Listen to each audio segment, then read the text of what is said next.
Hey friends, got something really quick and fun to show you today. So maybe you remember this spot here. Let me show it to you really quick. This is an area that used to be what I'm calling the breeze pit. So it was an area where there was a square. Actually, I thought it was a square and I actually messed it up. It was a square and it had all this red breeze in it. Here, I'll just insert a clip really quickly so you can re-see it in case you missed it. Okay, so there you go. It was like that little, rectangle actually of breeze that I was going to take all the breeze out of it, and then I was going to plant an apple tree here.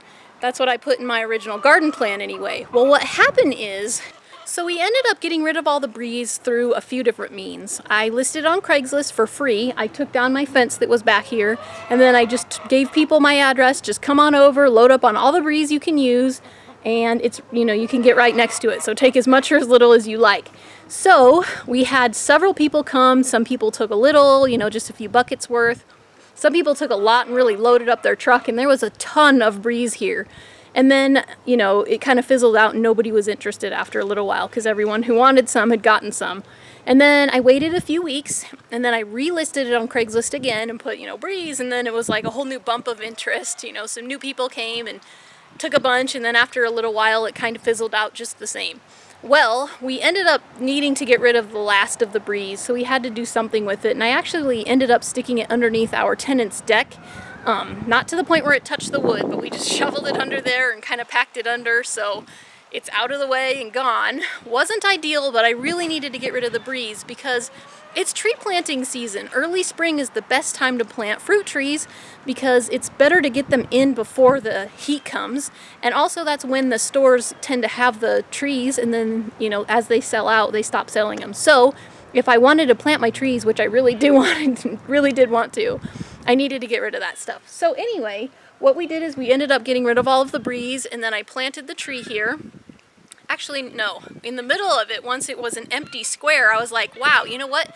This is a lot of space. It's in full sun.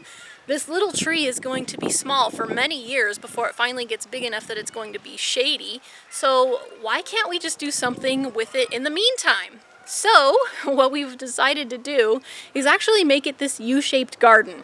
And the cool thing about these U-shaped gardens, the thing that I was really excited about this for, is the fact that they're extremely space efficient. So you have this area in the center, this walkway in the center, where you can get to all of the plants on all the sides. So in this walkway you can get to this whole section, you can get to the back, and then you can get to the section behind me, all within that same walkway.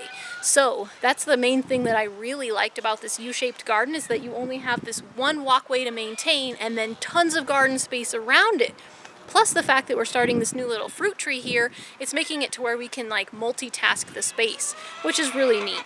And I really like gardening in raised garden beds because they're a lot easier on, the back. It's a good way to get, added drainage. The area is, it warms up earlier in the year, and so this video isn't about, the pros and cons of, raised gardening, but I did want to mention that this is a really cool design, and that if you guys are, in need of some space and you want to put in some garden beds that are really space efficient, this new, sort of design that seems to be popular right now, this U-shaped garden, is actually pretty neat. So hopefully this video was helpful to you. I can't wait to get it planted now that we have it all done and ready, and I have some, spring crops that we're going to put in here. I wasn't expecting to be able to get any kind of gardening done until midsummer when we were going to get all the rocks moved, and so the fact that we were able to add this garden bed so quickly and easily, is going to make it to where we can actually plant some spring crops this year, so I'm excited about that. So anyway, glad to see you here today, and I would love to hear your garden plans and if you have any garden beds that are similar to this. So thanks for watching. I'm Frugal Green Girl, and we'll see you next time.